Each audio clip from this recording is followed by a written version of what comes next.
নমস্কার বন্ধুরা, welcome to rail হংকিং ইউটিউব চ্যানেল। আর আজকে আমরা আলোচনা করতে চলেছি ভারতীয় রেলের ম্যাসকট ভলুঘাটকে নিয়ে। ভারতীয় রেল ভারতের জীবনধারাকে অগ্রগতির পথে নিয়ে যেতে গুরুত্বপূর্ণ ভূমিকা গ্রহণ করেছে।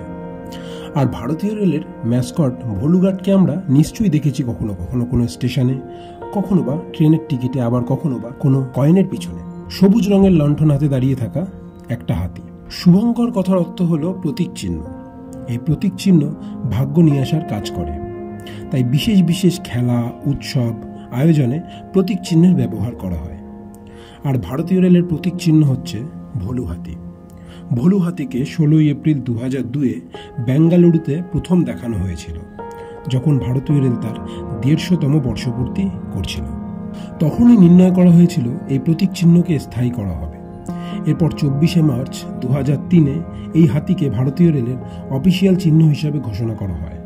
ভলু হাতির ডিজাইন করা হয়েছে ন্যাশনাল ইনস্টিটিউট অব ডিজাইন দ্বারা। ভলু হাতি চিহ্ন দ্বারা প্রতিচ্ছবিত হয় ভারতীয় রেলের সামগ্রিক চিত্র। ভলু একজন নৈতিক, দায়িত্ববান, সৎ, সর্বদা হাস্যমুখ, কর্তব্যপরায়ণ, যা ভারতীয় রেলেরই বৈশিষ্ট্যাবলী। 2003 সালে 2 টাকার কয়েনের পিছনে ভলু হাতির প্রতীক চিহ্ন অঙ্কন করা হয়। ভলু হাতির হাতের সবুজ লণ্ঠন যা নির্দেশ করে কোনো রকম বাধা ছাড়াই যাত্রীরা যেন নির্দিষ্ট লক্ষ্যে এগিয়ে যেতে পারে। তো বন্ধুরা, এটা ছিল ভলু হাতির গল্প। এই ভিডিওটা যদি ভালো লেগে থাকে তাহলে অবশ্যই লাইক, শেয়ার এবং সাবস্ক্রাইব করবে।